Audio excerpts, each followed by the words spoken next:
CDAPP Suite Success Medi-Cal Fee-for-Service Payment Options. Next slide, please. The disclaimer, this webinar is considered a resource and does not define the standard of care in California.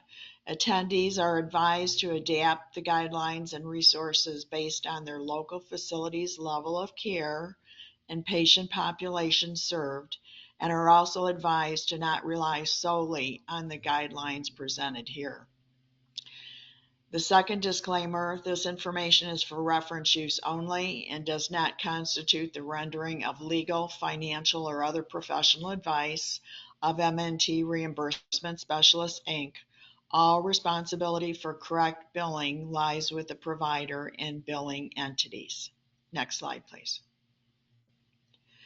The behavioral objectives. At the end of the webinar, the participants will be able to identify 4 clients to refer for preconception counseling, list 3 clients eligible for diabetes self-management training, DSMT, list 2 clients eligible to participate in the Diabetes Prevention Program, DPP, and list 2 items California requires to bill for DSMT and DPP.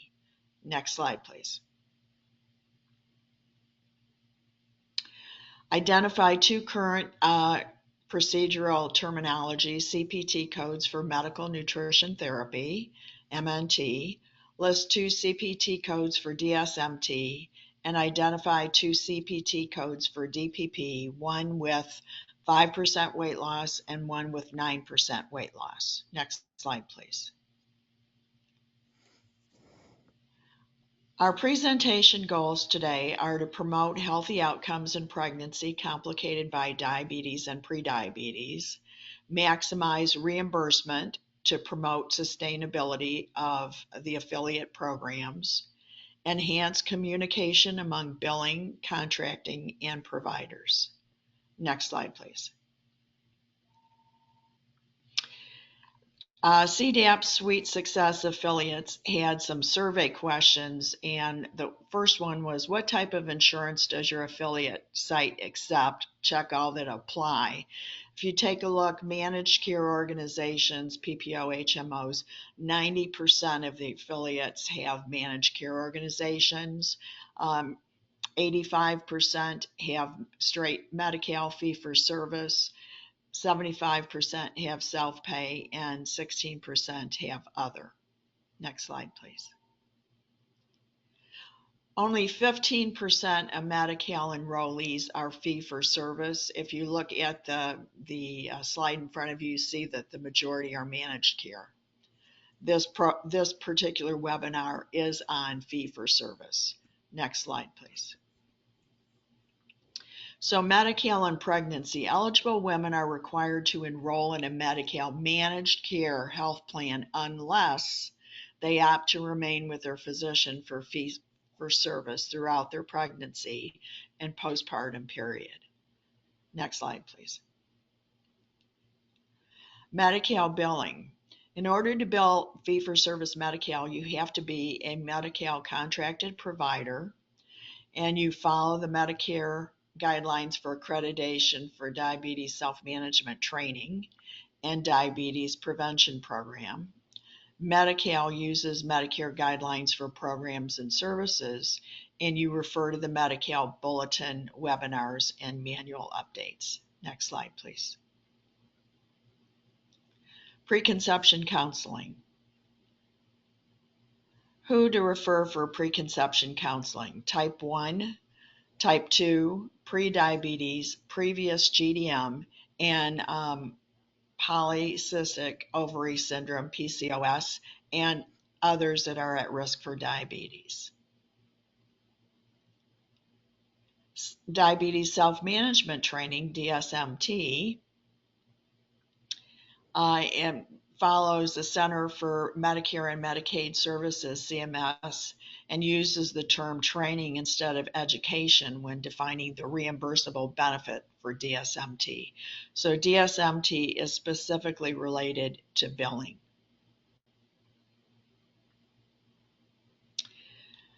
So DSMT training, it's you need to be recognized by the American Diabetes Association or accredited with Association of Diabetes Care and Education Specialists, ADCES. And the instructor must have at least one of these. The instructors, either has to have a registered dietitian nutritionist, a registered nurse, a PharmD, which is pharmacist, or certified diabetes care and education specialist, CDCES, or board certified in advanced diabetes management, which is BCADM. So the accreditation and recognition organizations recommend the following team: a pharmacist, a registered dietitian nutritionist, a registered nurse, a diabetes care and education specialist, an exercise physiologist, physical and occupational therapist, a social worker, and a community health worker.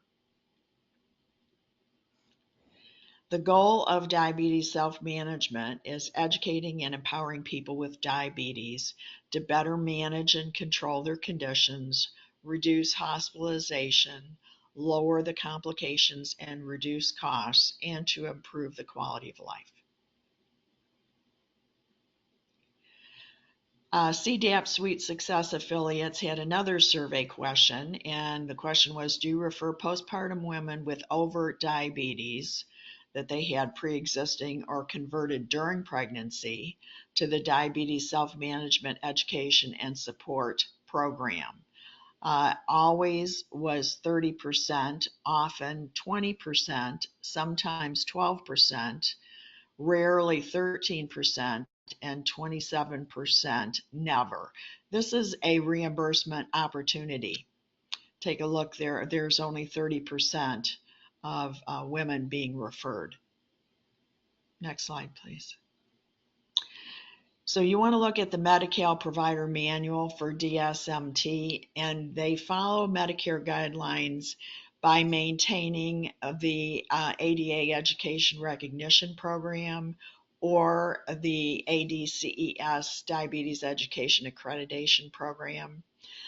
There is an application fee for this. It's currently $1,100 and it's good for 4 years. And the clients must meet eligibility criteria. Next slide, please.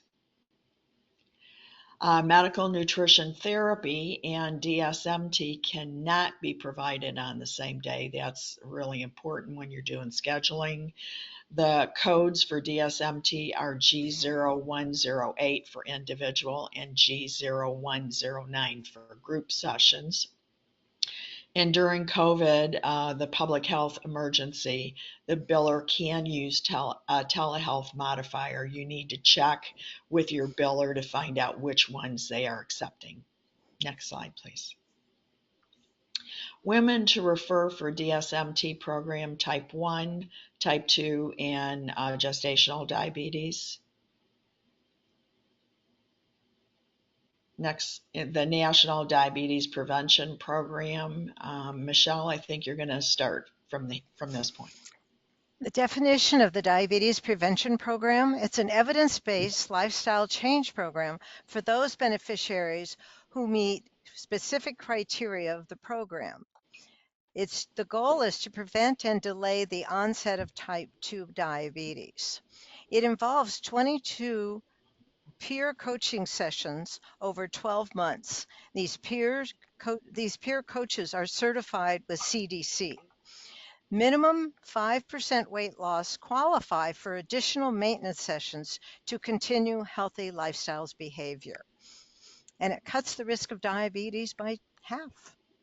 The eligibility for diabetes prevention program, 18 years or older and overweight and not diagnosed with type 1 or type 2 and not currently pregnant, and one of the following: either diagnosed with prediabetes by lab work, or previously diagnosed with gestational diabetes, or has a positive screen on the prediabetes risk test.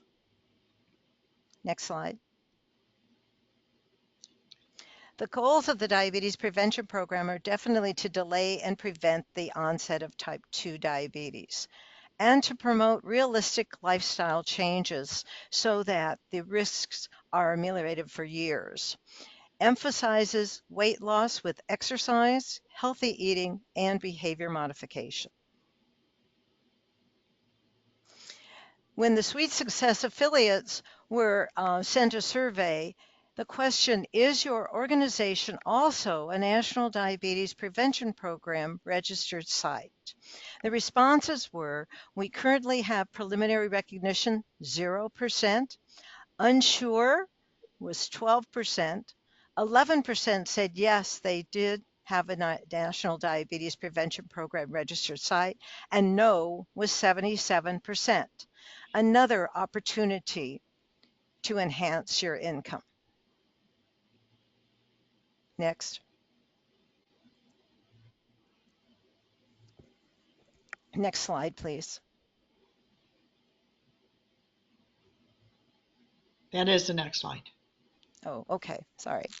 The next question is, do you refer postpartum women who had gestational diabetes to the diabetes prevention program? Always 9%, often 9%, sometimes 14%, rarely 21%, and never 47%. So this looks like an opportunity both for improved health as well as increase in income.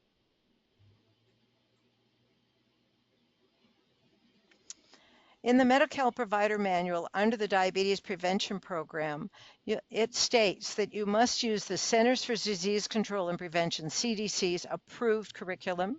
You have to obtain the program recognition by CDC, and the trained certified peer coaches must receive training through the CDC approved organizations that are listed. In the diabetes prevention program, there are numerous codes, and you don't need to memorize these. This is why you have the physician fee schedule to look this up and also to look at the provider manual on these definitions. We'll go through these really quickly so that you don't have to worry about memorizing. But during the first 6 months, it's attendance based. The outcome is showing up for the appointment. And there's a code for 1 session. There's a G9874 code for 4 sessions attended, and there's 9 sessions for G9875. So you can see the detail in your charting how important this is going to be. In the second 6 months, there's attendance without weight loss goal being met, and during months 7 to 9, if they've attended 2 sessions, the code is G9876. And for the following 10 to 12 month 10 to 12 is 9877. Now, if there is weight loss, these codes also indicate the G9878, 2 sessions plus weight loss, and G9880, weight loss 5%, or you can also use waist circumference as a measurement, or if they've had a 9% weight loss that showed up anytime during any of the sessions, there's G9881. So there are different fees for these different codes. Next. In the next months, from the 13th month to the 24th month, the second set of months, the codes have, again, weight loss maintenance.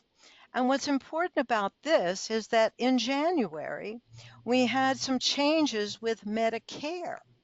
And when there are changes in Medicare, there often are subsequent changes in Medi-Cal, but you're dependent on the information that is written in the Medi-Cal bulletins, the newsletters, and manuals, because this does change. You can see with these sessions from 9981, where there's a weight loss anytime in 24 months, it could be a fee charged, or 2 sessions attended and weight loss from baseline. Each one of these may change based on the Medi-Cal bulletin. So you need to be aware of those changes. Your biller should be able to assist.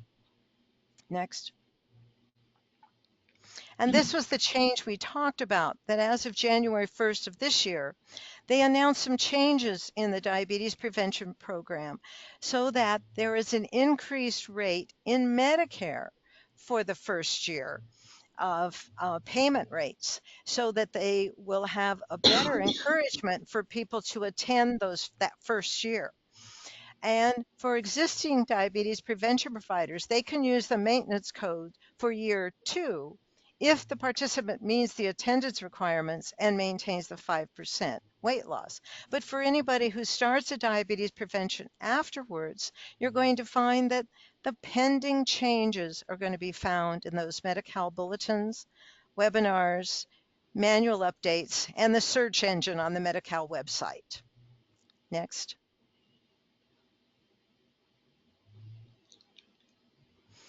Medical nutrition therapy benefits. The definition of medical nutrition therapy is the nutritional diagnostic therapy and counseling services for the purpose of disease management. It's furnished by a registered dietitian nutritionist or qualified nutrition professional, and its specific application of the nutrition care process. In clinical settings, it's focused on the management of diseases. Involves in-depth individualized nutritional assessment and a duration of frequency of care using the national care process to manage the disease. Next. The goals of MNT are to assist with the behavioral and lifestyle changes relative to each individual's nutrition problems, medical conditions, or disease. There's an individual plan that's developed with the client based on their personal and cultural preferences, their health literacy and numeracy, the stage of life, and the access to healthy food choices. Who to refer for MNT?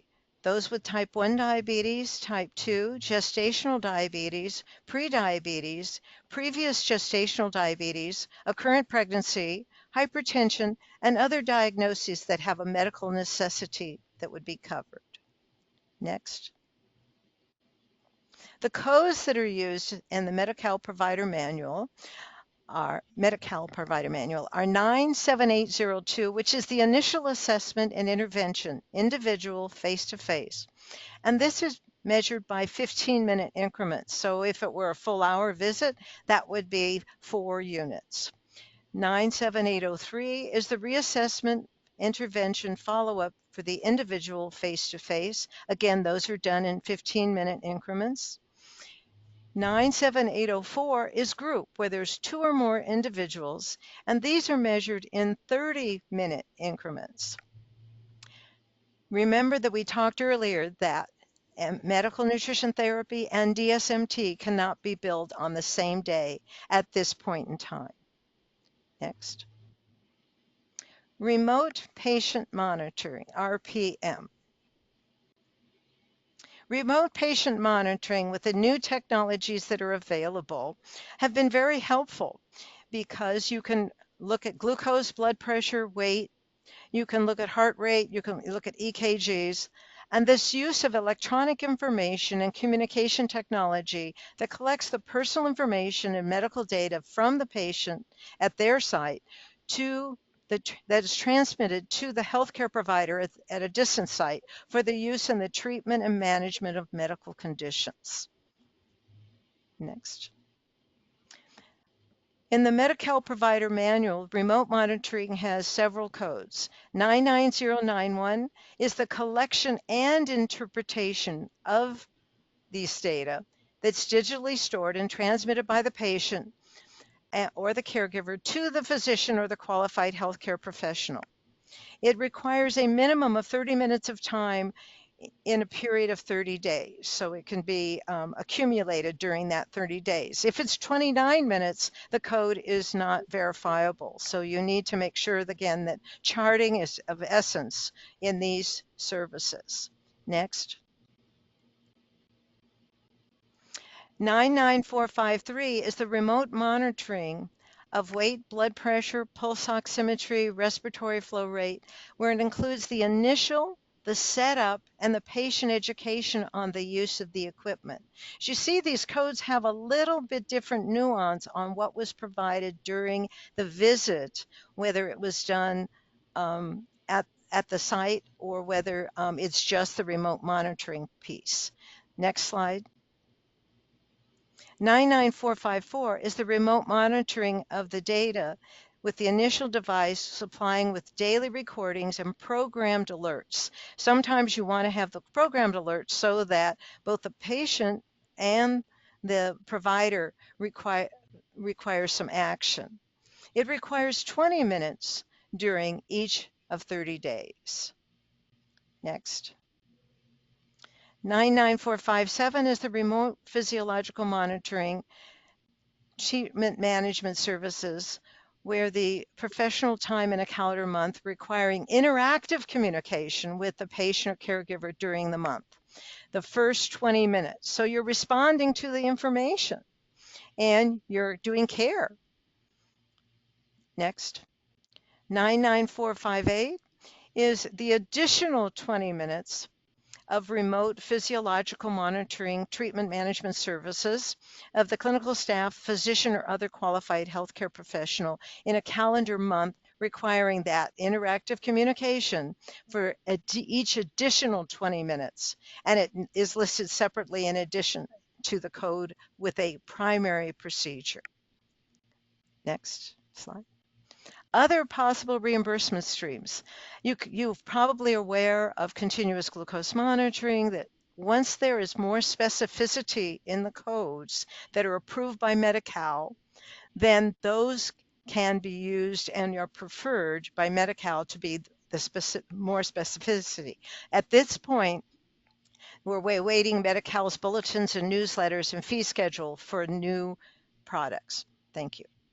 And at this point, the CGM is not approved for billing, correct? Yeah, correct. It's not. It is approved only for Medicare, and Right. things change every moment. Right. So in this chart is just basically what we went over in the slides. So it's kind of condensed version of who's eligible for a visit with a provider and monitoring.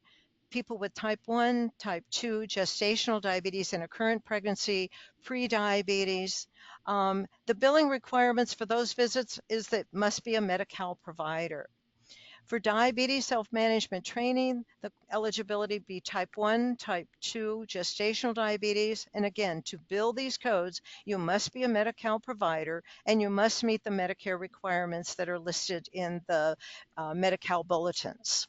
It must be accredited program. The instructors provide, but they cannot direct bill.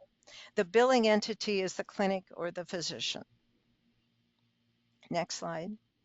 For the diabetes prevention program, these people are not pregnant, they have previous GDM or have pre-diabetes. And again, these programs must, the billing entity must be a Medi-Cal provider, and the program must meet the Medicare requirements and recognized through the CDC. And the coaches provide the service, but they cannot direct bill. The billing entity, again, is the clinic or the physician. For medical nutrition therapy, type 1, type 2 diabetes, gestational diabetes and a current pregnancy, pre-diabetes, previous GDM, and polycystic ovary syndrome would be eligible. The registered dietitian nutrition, which could be the rendering provider but cannot directly bill. The billing entity would be the clinic or the physician, and the spot on the billing form for supervising entity would be the physician. For the monitoring, we talked about these codes. For the collection interpretation was the 99091. When you set up the monitoring, 99453. The parameters to set for the remote monitoring is the 99454. And the first 20 minutes of working with the person with diabetes would allow you to bill 99457 and additional minutes during that month, 99458. And for diabetes self-management training, the codes, the G0108 for individual and G0109 for group. There is a limitation on the number of hours in 12 months and the subsequent 12 months and annually of 2 hours. And remember, all of these, watch your bulletins because things change. Next slide. The diabetes prevention program, most importantly with these is to know that each of the 6-month intervals and the second 6 months is going to vary on whether it is attendance only or weight loss. The most important part of this is noting that if you don't have good charting, documentation, and how you do your flow in your to your billing office, these will be very difficult to capture. So that's when you're establishing your program to put those in. For medical nutrition therapy, we reminded you that those were done by 15-minute increments for both the initial and follow-ups codes. And for the group code, it's a 30-minute unit. Their yearly limits at this point are 3 hours, the initial calendar year, and the subsequent calendar year is 120 minutes. And with the diabetes prevention program, as we looked into the second year, we mentioned that there probably will be some changes coming down the pike due to the Medicare rules changing. And these codes, again, are very important that you look at. You're looking at weight loss, you're looking at attendance. And so the data must be very well charted when you utilize these codes from the G9883 to G9886. So Medi-Cal billing and coding, how and what to bill may depend on entity. So when you're looking at an entity, that means that what kind of facility are you? Many of us work in facilities, we really don't know where our funding comes from. So this is probably a good discussion. Federally qualified health centers are called FQHCs. You may have an outpatient hospital clinic. You may have a rural health clinic or community health center. You may be based in an OBGYN office. You may be a multi-specialty group, or you may be other. So the discussion is very important to know with where you work, how billing and coding works depends where you work. Next. So communication is of essence. The administration is the one who's going to be training the staff on which codes to use. And the person who's performing the service, we need to be trained on how to communicate what is done based on this training, and so that it's done correctly for the billing codes. And the billing department monitors and adds the codes to the super bill or the charge master, where these itemized listings tell us what codes can be used, and those are the ones that are submitted for payment. And the provider doesn't decide what codes to use. That has to do with the contract and the billing department. Next slide. During this public health emergency, there has been incredible flexibility with offering telehealth and virtual services. The face-to-face rules have been relaxed considerably, and this is renewable by the U.S. Secretary of Human Services every 90 days. So we watch for this because that extends how long we can follow these flexible rules. Next slide.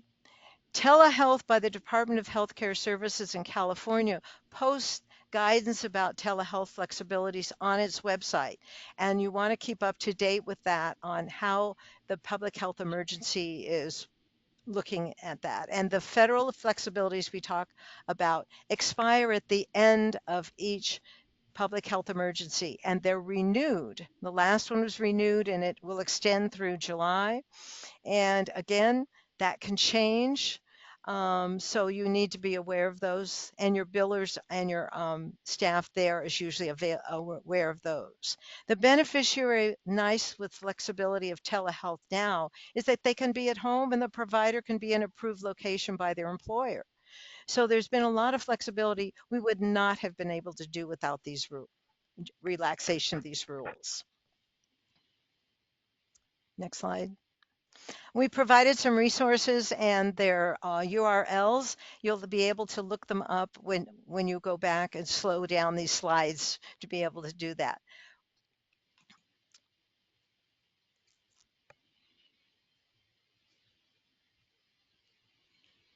on that. And we thank you for your time today, and we look forward to you finding other opportunities for income.